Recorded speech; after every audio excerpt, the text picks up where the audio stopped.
The sun, a relentless eye in the vast Texas sky, beat down on Jedediah Thorne as he rode across the endless, sprawling cactus wastes. The air hung still and heavy, thick with the scent of dust and distant creosote. Jed, a lone bounty hunter known for his grim efficiency, was tracking a notorious outlaw gang. He'd been on this trail for days, and the silence had begun to wear on him. It wasn't the natural quiet of the desert. It was an oppressive, expectant stillness that made the hairs on his neck prickle. Local rumors, whispered in the dusty saloons of the nearest border towns, had given him pause. Folks spoke of this particular stretch of desert as the Dead Man's March, a place where travelers vanished without a trace, and where the wind carried the phantom sounds of a lone rider. The tales usually spoke of thirst or raiders, but the way their voices dropped to hushed tones when speaking of the rider told Jed there was more to it. He pushed his weary horse, Old Bess, harder. She was a seasoned trail mare, but even she seemed agitated, her ears twitching constantly, her whinnies tight and nervous. As they approached a narrow, winding pass choked with towering saguaros, the oppressive silence deepened. Not a bird sang, not a lizard scurried. Then, he heard it.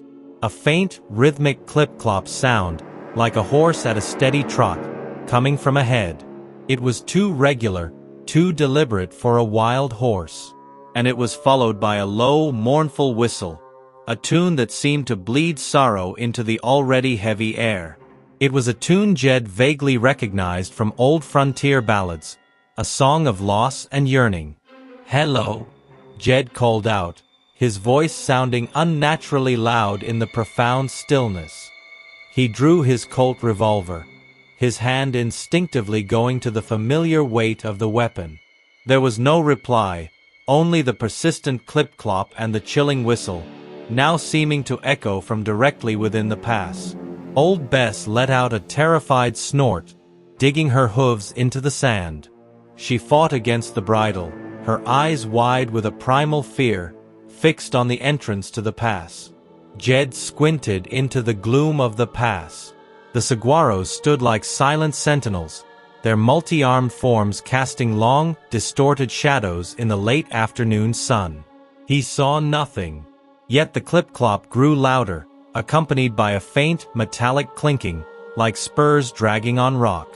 Suddenly, a cold, unnatural gust of wind swept through the pass, carrying with it the undeniable scent of dust, old leather, and something else. Something dry and ancient, like sun-baked bone. The whistle intensified, becoming a chilling, mournful lament that seemed to pierce Jed's very soul. And then, it emerged from the shadows of the saguaros. It was a rider, tall and gaunt, mounted on a spectral horse that seemed to float just above the ground. The horse was a shimmering, translucent outline, its hooves making no sound, yet the clip-clop echoed around them. The rider was clad in what looked like faded 19th-century cowboy attire, but his body was a swirling, indistinct haze. Where his face should have been beneath the brim of his wide-brimmed hat, there was only darkness, a void that seemed to absorb the light. His spurs, impossibly, still made that faint, metallic clinking sound as they moved. It was the phantom rider, a creature of legend given terrifying life. It didn't speak, didn't move aggressively, but its presence radiated an overwhelming sense of loss and an ancient, desolate hunger. And it was slowly, deliberately, riding towards Jed, the mournful whistle echoing its silent demand. Jed's blood ran cold. This wasn't a bandit, not a wild animal. This was something from beyond, a specter of the wastes, and it was coming for him. Jedediah Thorne fought the urge to bolt. The spectral rider, its form shimmering against the backdrop of the Saguaro Pass, continued its slow, inexorable advance. The mournful whistle, emanating from the void beneath its hat, filled the air, a chilling melody of desolation that promised an eternity of lost wandering. Old Bess was frantic, rearing and whinnying, desperate to flee. Jed knew his colt was useless. He'd heard enough tales of such things to know lead wouldn't stop a ghost. His only chance was to outrun it, or at least, to get to more open ground where old Bess might have a chance to escape. "Hiya!" Jed yelled, desperately trying to turn Bess. But the mare, paralyzed by terror, barely moved. The phantom rider was closer now, its silent form radiating an intense coldness that made Jed's teeth chatter, despite the blazing sun. The faint scent of dust and ancient bone intensified, clinging to the air around them. The phantom rider slowly raised a gloved hand, pointing a long, skeletal finger directly at Jed. No words were spoken, but a chilling thought echoed in Jed's mind, clear as if whispered directly into his ear. "Join the journey!" Suddenly, the ground beneath old Bess's hooves began to turn brittle and white, rapidly losing all moisture, crumbling into fine dust. Her whinnies turned into desperate gasps as the very earth beneath her consumed her strength. Jed realized the rider wasn't just a specter. It was draining the life from the land itself, and from any living thing that stood in its path. This was how others had vanished. They hadn't been killed, they had been drained, turned to dust like the earth around them. Jed kicked free of the stirrups and threw himself off old Bess, landing hard on the rapidly desiccating ground. He scrambled away from his horse, knowing with a terrible certainty that she was lost. He heard her final mournful whinny as the ground around her feet completely crumbled, and her shimmering form began to fade, slowly dissolving into the dust. The phantom rider made no sound, no discernible change in its posture, as old Bess dissolved.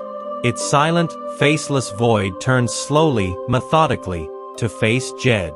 The mournful whistle continued, an unchanging lament, but the clip-clop of its spectral horse's hooves, though still silent to the ear, seemed to resonate louder in Jed's very skull, driving him mad. Jed scrambled to his feet, running. He didn't know where, just away from the suffocating presence of the rider.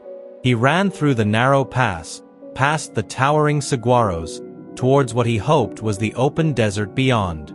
The cold radiated from the rider, chilling him to the bone, even as the sun beat down. He felt his own strength beginning to ebb, his legs growing heavy, his breath shallow. The dry, ancient scent pursued him. He risked a glance over his shoulder. The phantom rider was following, still at that same relentless, mournful pace. It wasn't fast, but it was inexorable, and everywhere it passed, the ground turned to that stark, white, desiccated dust. Jed stumbled, falling to his knees. His canteen, tied to his belt, had come loose and rolled away. He looked at the vast, empty desert ahead. There was nowhere to hide, no escape from the relentless, draining cold of the phantom rider. Its whistle grew louder, closer, seeming to echo the very rhythm of his slowing heart. Jedediah Thorne pushed himself up, every muscle screaming in protest. The cold radiated from the phantom rider, a draining force that sapped his strength with every breath. The mournful whistle was a constant, chilling companion, echoing the rhythm of his failing heart. He stumbled onward, his desperate gaze scanning the horizon, searching for any sign of hope in the vast empty landscape. Then, through the shimmering heat haze, he saw it. A cluster of dilapidated wooden structures, barely visible against the dusty expanse. A ghost town. It was off his original trail, but it was shelter, however temporary. It was a chance, however slim. He pushed his aching body, forcing his legs into a staggering run. The phantom rider, still maintaining its slow, deliberate pace, continued its pursuit. The ground it passed over turned to that stark white dust, and Jed could feel the very air around him becoming impossibly dry, sucking the moisture from his lungs. He burst into the main street of the nameless ghost town, its vacant buildings standing like forgotten tombs. Dust swirled through the empty doorways, and the wind moaned through shattered windows. He scanned the silent street, his eyes falling on the largest structure, a two-story saloon, its sign long since rotted away. He ran for it, desperate for any solid barrier between him and the spectral pursuer. He crashed through the saloon's swinging doors, sending them creaking on rusty hinges. Inside, the air was thick with the scent of decay, old wood, and lingering dust. Sunlight filtered weakly through holes in the roof and grime-covered windows, illuminating motes dancing in the stale air. Jed slammed the saloon's main door shut, fumbling for a way to bar it. He found a thick, splintered beam and jammed it across the frame. It wouldn't hold forever against a physical assailant, but against the supernatural, he had no idea. He peered through a crack in the warped wood. The phantom rider had stopped at the edge of the town, its form shimmering in the brutal sun. It didn't immediately approach the saloon. Instead, its faceless head seemed to slowly turn, as if observing, listening. The mournful whistle faded, replaced by a profound, heavy silence. Then, Jed heard it. A faint, almost imperceptible whisper from within the saloon itself. Not from the rider, but from the very dust-filled air around him. It was a dry, rustling sound, like parchment crumbling. The whispers grew, coalescing into a chorus of disembodied voices, speaking in a low, sorrowful murmur. Lost. Alone. Here. Jed's blood ran cold. The ghost town wasn't just empty. It was inhabited, and it was responding to the presence of the phantom rider, or perhaps, to his own desperate situation. The coldness that radiated from the rider outside seemed to be mirrored by an equally chilling, yet different, coldness from within the saloon. He wasn't just trapped by one entity, he was caught between two. As the whispers intensified, the dust on the old wooden floor of the saloon began to stir. Not from a breeze, but with an unnatural, sinuous movement, forming faint patterns around his boots. The walls creaked, and a loose plank on the ceiling above him suddenly dropped, crashing to the floor. The dust cloud it raised pulsed with a faint, almost invisible light, and from within it, a chilling ancient moan echoed. The ghost town wasn't just a refuge. It was another trap, and its inhabitants, unseen but profoundly felt, were now awakening, stirred by the presence of the phantom rider and the intrusion of Jedediah Thorne. Jedediah found himself caught between two terrors. The phantom rider, a relentless entity of draining cold and silent hunger, waited outside the saloon. Inside, the very dust of the ghost town pulsed with unseen entities, their mournful whispers growing louder, coalescing into a chorus of lost souls. He could feel the pervasive cold emanating from the rider seeping through the walls, mingling with a different, equally chilling cold from the ancient dust within the saloon. He stumbled backwards, away from the collapsing ceiling, his gaze darting around the dusty, decaying interior. The saloon was filled with the spectral echoes of past lives, overturned tables, a splintered bar, broken bottles. But now, it also felt heavy with unseen presences. The dust on the floor swirled with an unnatural life, forming vague, indistinct shapes that seemed to writhe just at the edge of his vision. The whispers intensified, filling his mind with fragmented sorrows. Too late. Gone. Empty. Suddenly, a heavy chandelier, hanging precariously from the ceiling, began to swing slowly on its own, casting dancing, distorted shadows. It swayed with an unnerving rhythm, its chains creaking eerily. Jed knew these were not the rider's doing. These were the town's own ghosts, roused by the presence of the living and the approaching death. He looked for a weapon, anything that might be more effective than his useless colt. His eyes landed on a rusted pickaxe leaning against the crumbling bar. He grabbed it, its familiar weight a comfort against the supernatural. Outside, the mournful whistle of the phantom rider had resumed, now closer, seeming to test the saloon's defenses. He heard the faint, telltale clip-clop of its spectral horse, now directly outside the front door. The heavy timber he jammed across the door began to creak ominously, straining under an unseen pressure. The cold intensified, piercing through the thick wood. Jed knew the rider was pushing against the door, trying to force its way in. He was running out of time. He needed a plan, something that would stop both threats. His gaze swept across the saloon, landing on the broken remains of a large, ornate mirror behind the bar, its silvered surface shattered into 100 pieces. He remembered Silas's journals, cryptic notes about reflective surfaces and trapping echoes. It was a desperate thought, born of pure panic and fragmented lore. He dragged a heavy, overturned table towards the mirror, working frantically. The creaking of the front door intensified, wood groaning, splinters raining down.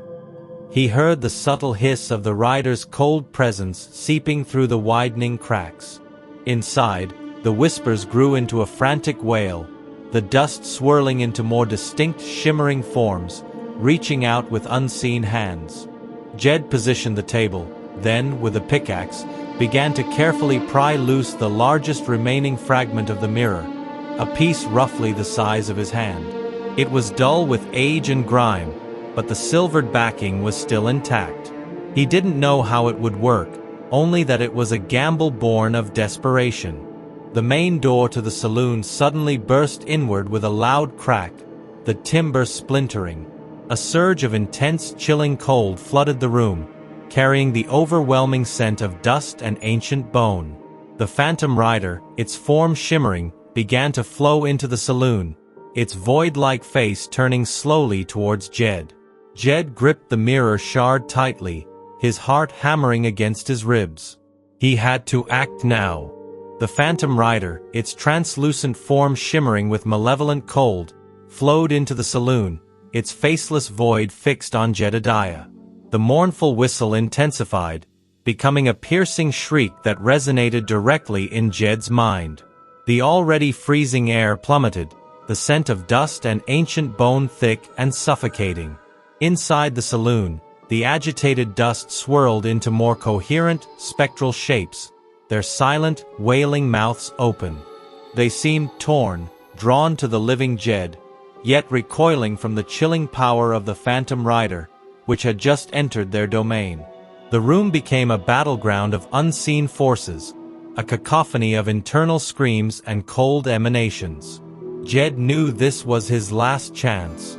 He raised the large, broken mirror shard he had pried from behind the bar. It was dull, grimy, but its silvered backing gleamed faintly in the dim light. He thrust it forward, not at the rider, but towards the void where its face should be, aiming for the heart of its spectral form. The moment the mirror shard entered the space where the rider's face would have been, a profound, deafening silence fell. The whistling stopped. The humming ceased. The whispers from the surrounding dust and the rider vanished, replaced by an absolute, chilling void of sound. The phantom rider's shimmering form began to contort violently, twisting and writhing as if in immense pain. The spectral horse beneath it bucked, dissolving into shimmering mist. The rider itself began to ripple and distort, its translucent body fracturing into countless fragments of light that then rushed, with an impossible speed, directly into the silvered surface of the mirror shard. It was being drawn in, consumed by its own reflection. The mirror shard, impossibly, began to glow with an intense, internal light. First the chilling cold of the rider, then the subtle, mournful glows of the dust specters from the saloon itself, all being pulled into its depths. As it absorbed the entities, the mirror shard grew colder and heavier in Jed's hand, its surface becoming a swirling, chaotic vortex of internal light and shadow. The process was disturbingly fast. Within seconds, the entire phantom rider, its spectral horse, and all the unseen, whispering entities that had filled the saloon were gone. They were no longer in the room, no longer in the world, but trapped within the mirror shard, which now pulsed with a faint internal light, like a tiny, captured galaxy of frozen stars and despair. The air in the saloon, which had been impossibly cold and dry, began to warm to a natural temperature. The oppressive silence lifted, replaced by the creaks of the old building, the gentle sigh of the wind through broken windows, and the faint rustle of ordinary dust settling. Jed stood panting, the cold, pulsating mirror shard clutched in his hand. He had done it. He had faced the unholy, draining entity and the spectral inhabitants of the ghost town, and he had, impossibly, trapped them. He looked around the saloon. The dust on the floor was still, ordinary dust. The hanging chandelier no longer swung. The air was clear. He had ended the curse. But the mirror in his hand, though small, felt impossibly heavy, a silent prison for countless lost souls and a relentless hunger. Jed knew he couldn't leave it here. He couldn't risk it ever being opened, ever being broken. He had to bury it, deep, where its cold captured essence could never again touch the living world. Jedediah Thorne carried the pulsating cold mirror shard out of the ghost town of Whispers, leaving the silence of the now empty saloon behind him. The sun was setting, painting the Cactus Wastes in hues of fiery orange and deep purple. The air was clean, carrying only the natural scents of the desert. There was no whistling, no ominous clip-clop, no spectral cold pursuing him. He had truly sealed the Phantom Rider and the town's ghosts within that small, reflective prison. He walked for hours, putting as much distance as possible between himself and the cursed town. He sought out the most desolate, forgotten stretch of the desert he could find, a place where no man would likely ever set foot again. The mirror shard remained cold in his hand, a constant, chilling reminder of the spectral forces he had battled. He could feel the faint, internal stirrings within it, the trapped echoes of the consumed, but their power was contained, muffled by the silvered glass. Finally, under the vast, star-strewn canvas of the desert night, Jed stopped. He found a place among a cluster of ancient, twisted saguaros, far from any trail or landmark. He began to dig. He dug deep, with his bare hands, tearing at the rocky, unyielding soil until his fingers were raw and bleeding. He buried the mirror shard, not just a foot or two, but as deep as he possibly could, using the largest rocks he could find to cover it. He then piled more stones, forming a crude, anonymous cairn, a monument to a buried horror and a silent promise that it would never again walk the wastes. He then packed the remaining earth down, erasing any trace of his passage. Jed stood over the unmarked grave, exhausted but resolute. The desert wind blew around him, but it was just wind. The silence was just silence. He had faced the legends of the frontier and emerged victorious, though forever changed. The bounty on the outlaws now seemed trivial, mundane. His path had shifted. He never spoke of what happened in the Cactus Wastes. The memory was too chilling, too personal. He eventually left the bounty hunting life, settling in a quiet, isolated cabin far from the desert, living a solitary existence. Sometimes, on the coldest nights, he would wake with a shiver, swearing he could hear a faint, high-pitched whistle carried on the wind, or feel the phantom cold touch his skin. But it was just a memory, a scar on his soul, not a present threat. The Phantom Rider remained a legend, whispered among prospectors and wanderers, a cautionary tale of travelers lost in the dead man's march. But deep beneath the scorching sands, in an unmarked grave known only to one man, the true horror of the Cactus Wastes remained, a silent, captured universe of the lost and the consuming, forever trapped within the cold embrace of a shattered mirror. The desert held its secrets, and Jedediah Thorne would guard this one for the rest of his days.